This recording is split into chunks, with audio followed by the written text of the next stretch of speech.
जय माँ काली। भारत माता की जय। भारतवासियों, राहुल गांधी की 7 पीढ़ियों का है नीच और गंदे कर्मों से नाता। फिर कैसे बचे,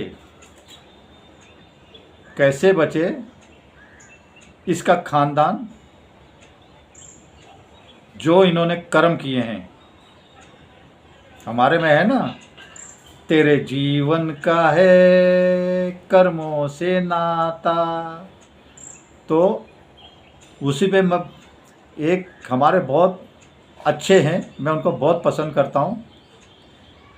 वो कहते हैं कि नेहरू,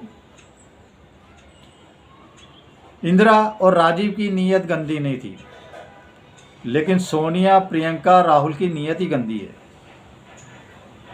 लेकिन वो बहुत महान है, बहुत मोटी मोटी किताबें पढ़ रहे रहते हैं, बहुत दुनिया का इतिहास और सनातन धर्म से तो बहुत गर्व से भर देने वाली बात। इसके लिए मैं उनका ज़रूर देखता हूँ। हमारे प्रयागराज के हैं मिश्रा जी, तो बहुत अच्छी उनकी बातें लगती है। लेकिन इस बात से मैं बिल्कुल सहमत नहीं हूँ। मोतीलाल नेहरू भी नीच था और जवाहरलाल नेहरू भी नीच था। इंदिरा गांधी भी गंदा खून लिए हुए थे और गंदे ही दिमाग से भरी हुई थी। अब आपको एग्जाम्पल देता हूँ मैं। देखिए, सबसे पहली चोरी नेहरू ने कर ली। देश आज़ाद होते ही भारत को लूटना शुरू कर दिया और इंदिरा गांधी भी लूटती रही। और नेहरू ने जब बंटवारा हो गया, नेहरू सबसे बड़ा इस देश का दुश्मन, सबसे बड़ा। कितनी गंदी नीयत। एक भी मुस्लिम को क्यों रखा जब उनको देश दे दिया है अलग? एक भी मुस्लिम कैसे रह गया हमारे देश में? इससे गंदी नीयत कोई होगी? मिश्रा जी, आपको बता रहा हूँ, इससे गंदी नीयत कोई नहीं हो सकती। आज ये हमारे सिर पे, हमारे दिन रात पत्थर बरसा रहे हैं, दिन रात हमारे खानों पे थूक रहे हैं, पेशाब मिला रहे हैं। अब तो इनका जिहाद ऐसा फैला हुआ है, दुनिया में भी ये लैटरिंग कर करके, मतलब होटलों में दुनिया को खिला रहे हैं, बाहर के देशों में भी। क्या पता यहाँ भी कर रहे हो।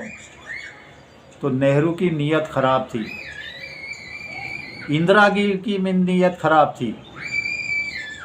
कैसे दिया श्रीलंका, कैसे दिया चीन इस खानदान ने, कैसे दिया कश्मीर, कैसे दिया तिब्बत। नीयत खराब थी।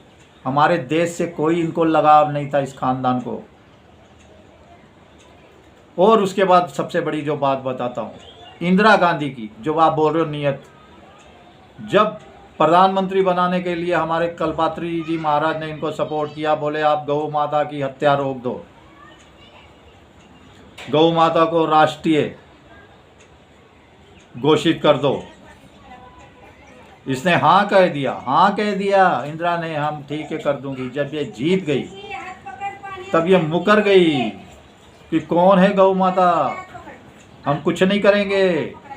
जितना कटते हैं अभी मुसलमान, इसको और काटें, हम और कटवाएंगे। उसके बाद जब कल्पात्री जी महाराज, हमारे साधु संत, इतने महान नेता तपस्वी, जब संसद के बाहर धरने में बैठे, शांतिपूर्ण धरना, बिल्कुल शांतिपूर्ण, इस इंदिरा गांधी ने गोलियां चलवा दी, गोलियां चलवा दी। मिश्रा जी, कितने साधु संत मारे गए? मैं कहूँ 5,000, मैं कहूँ 10,000, मैं कहूँ 20,000, मैं कह रहा हूँ 5 मारे गए, 5 मारे गए। लेकिन इन्होंने हमारे साधु संतों की हत्या की, इंदिरा गांधी ने। लेकिन कल्पात्री जी महाराज का श्राप, इसका खानदान नहीं रहेगा इस धरती पे, वो अब ज़्यादा दूर नहीं है। हमारे साधु संतों के श्राप तो देवताओं को भी भुगतने पड़े। हमारे शिव शक्ति जैसे महारथियों को भी हमारे साधु संतों, महात्माओं के जो श्राप थे भुगतने पड़े। तो इस खानदान की तो औकात ही क्या है? दूसरा मिश्रा जी बताता हूँ, कल्पात्री महाराज और हमारे साधु संतों का श्राप का ही नतीजा था। जैसे इन्होंने हमारी साधु संतों को गोलियों से भूना था, वैसे ही इसको गोलियों से भून दिया, छलनी छलनी कर दिया इसको, इंदिरा गांधी को। ये श्राप ही था, ये हमारे साधु संतों का। अब आइए सोनिया गांधी, राहुल गांधी, प्रियंका के ऊपर। तो भारतवासियों, इसने हमारे साधु संतों का कैसा अपमान करते रहे। रामदेव बाबा का इतना बड़ा अपमान तो आपने अब देखा ही था 2014 से पहले। तो इनको हमारे साधु संतों, महात्माओं, हिंदुओं से, सनातनियों से, यादव हो, ब्राह्मण हो, राजपूत हो, एसटी कास्ट हो, एसटी हो, ओबीसी हो, शेड्यूल कास्ट हो, आदिवासी हो, कोई मतलब नहीं है इस खानदान को। इनको सिर्फ है मुसलमानों से जोड़। मुसलमानों को टोपी लगा के दिखाएंगे जालीदार, वहाँ जाके जश्न मनाएंगे, हिंदुओं को चिढ़ाएंगे, हिंदुओं को चिढ़ाएंगे। क्या है इनका नाता? इसलिए बाबा रामदेव का अपमान किया, वो सज़ा इनको अभी संसद में कल मिली है। जो मैं बार बार कहता हूँ, इसकी 7 पीढ़ियाँ गद्दार है। इनको भारत की धरती से, हमारी पावन भूमि से इस खानदान को कोई लगाव नहीं है। ये कल मेरी बात को साबित कर दिया अनुराग ठाकुर जी ने। अनुराग ठाकुर जी ने, उन्होंने संसद में खड़ा होकर कह दिया कि ये गद्दार है, ये राहुल गांधी गद्दार है, ये राहुल गांधी गद्दार है। मेरे को कितना सुकून मिला जो मैं कह रहा था।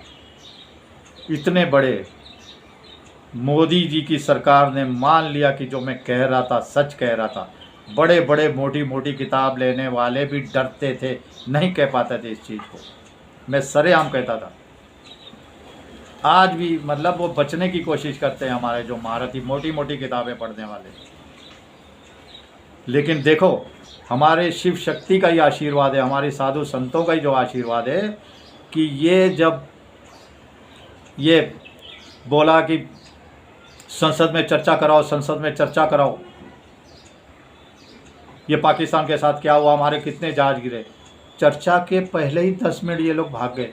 नहीं, अभी हमारे को जो चुनाव की पूर्व निरीक्षण हो रहा है बिहार में, उसके ऊपर चर्चा कराओ। नहीं, हमारे ये जितना चर्चा की बात करेंगे उतना जलील होंगे, उतना जलील होंगे और भयंकर तरीके से जलील होंगे। और ये जब चर्चा की बात करते हैं ना, तो जलील होने का, ये जो इनका जलालत का कल गद्दारी का इतिहास बताया अनुराग ठाकुर ने, ये हजारों लाखों सालों तक कायम रहेगा। संसद में सब नोट होता है, सब नोट होता है। जितनी खुशी मुझे कल अनुराग ठाकुर जी के एक वाक्य पे हुई, मैं देखो बाकी आपको कुछ भी नहीं बता रहा। कल जो वीडियो डाला था सिर्फ एक अनुराग जी के कि ये गद्दार है राहुल गांधी। तो मेरे दिल को कितना सुकून मिला जो मैं कह रहा हूँ 1 साल से वीडियो डाल के। मेरी बात को मोदी सरकार ने भी मोहर लगा दी। और ये मैं वीडियो बना रहा हूँ अभी 11:30 पौने 12 बजने वाले, संसद का सत्र शुरू हो चुका होगा। तो इसीलिए मैं भारतवासियों कहता हूँ, आप मुझे सपोर्ट करते नहीं, मेरी बातें बहुत कीमती होती हैं, तो कुछ पहुँचाया करो आप इधर उधर। नहीं पहुँचाना तो भी आपकी मर्जी। लेकिन देखिए, बीजेपी खड़ी रही अखिलेश यादव की पत्नी के अपमान पर।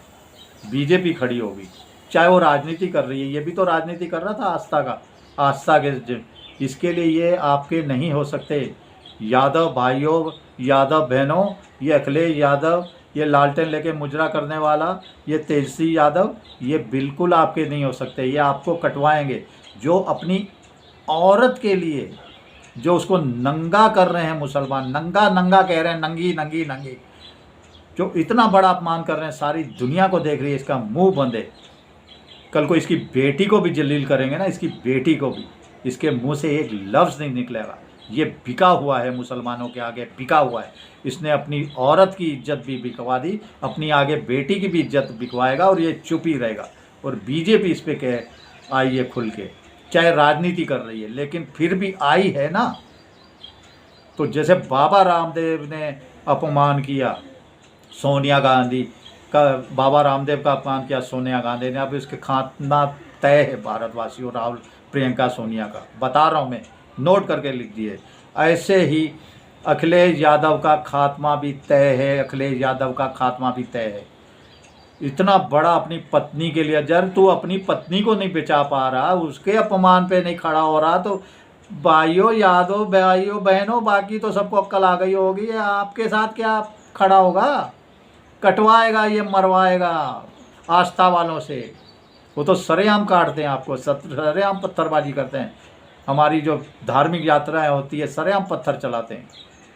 ये गद्दार देशद्रोही अखिलेश यादव कुछ नहीं कहता, इसको इतनी शर्म नहीं आई। एक हमारे भारत के अंदर दो बहुत भयंकर युद्ध हुए, बहुत भयंकर युद्ध, दोनों ही महिलाओं के ऊपर हुए, दोनों ही औरतों के ऊपर हुए। राम जी और रावण का युद्ध सीता मैया के लिए हुआ, राम जी और रावण का युद्ध सीता मैया के लिए हुआ।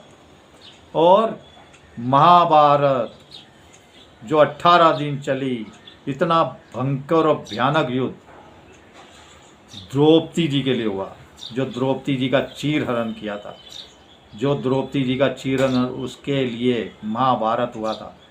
तो ये तो इतना गंदा एक वर्ड नहीं बोल पा रहा, तो चलिए भारतवासियों, ये तो अपनी बेटी को भी कल को जलील कराएगा, तो हम तो भगवान से प्रार्थना ही करते हैं कि इसकी धर्म पत्नी तो कुछ सीखे इस जिहादी से, अब बचे, छोड़े राजनीति।